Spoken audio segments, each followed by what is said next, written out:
Hello students, I hope you all are doing good. Welcome back to your channel, My Concepts Academy. Today's topic from NCERT, circuit diagrams. As you can see on the screen, this is a very simple circuit diagram, right? Now it's essential to learn, thoroughly understand and identify the symbols of electrical components, as these diagrams will frequently appear when you are solving numerical problems. An electric circuit typically consists of a connecting wire, a cell or a battery, a plug key, electrical components such as voltmeter or ammeter. To simplify representation, we often use schematic diagrams where different components are depicted with standard symbols. Now, let's take a look at some conventional symbols used to represent the most commonly used electrical components. As you can see, this is the symbol for an electric cell. It has a positive terminal and a negative terminal. This is a battery or a combination of cells in series. That means when the cells are connected in a circuit in series. A battery or a combination of cells in parallel. Here all the cells are connected in parallel. A plug key or a switch which is open. Now this is a plug key or switch which is closed. This is a wire join. This is wires crossing without joining. This symbol is for electric bulb and this is resistor. This symbol is variable resistance or rheostat.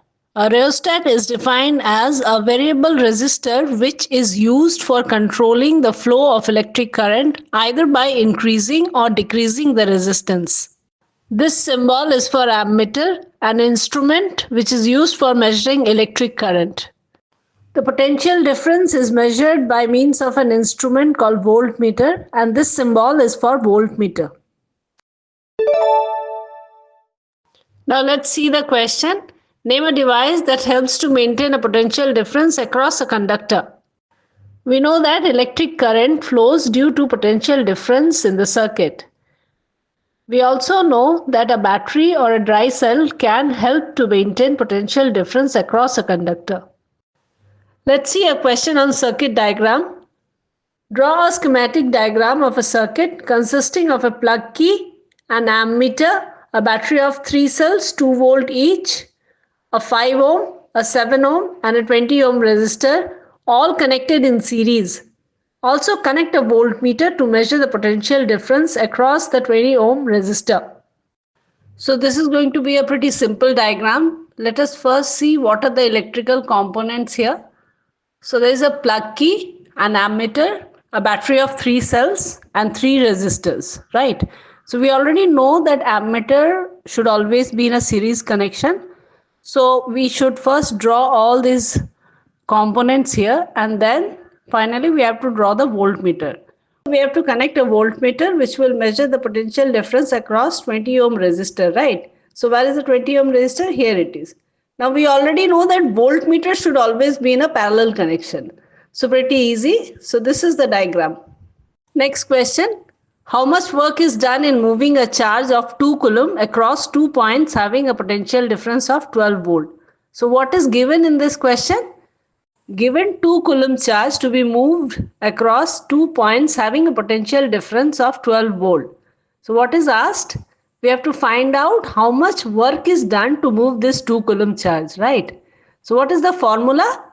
Work done equals to potential difference into charge. So that comes to 24 joule. The unit of work done is joule. Let's see the next question. What is meant by saying that the potential difference between 2 points is 1 volt? So this we have already learned in our previous video. When 1 joule of work is done to move a charge of 1 coulomb from one place to another, then it is said that the potential difference between the 2 points is 1 volt. So pretty easy, right? Now let's see the next question. How much energy is given to each coulomb of charge passing through a 6 volt battery? Now what is given and what is asked here? The term each coulomb means every 1 coulomb. So the charge here is 1 coulomb. The potential difference is 6 volts. We have to find out the energy. This energy will be equal to work done. We know the formula work done is equal to potential difference into charge, right? So that makes work done is equal to 6 joule. Since the work done on each coulomb of charge is 6 joules, therefore the energy given to each coulomb of charge is also 6 joules. Now let's see the next question. Here you can pause the video, read the question carefully, and then we will discuss the answer. I hope you read the question carefully, as it is very important to read it carefully when you are attempting the question. So now here let's see the option B here.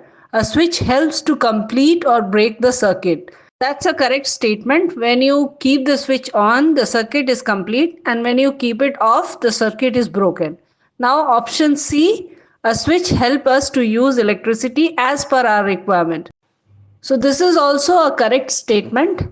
A switch helps us to keep the fan on or off as per our requirement and use the electricity, right?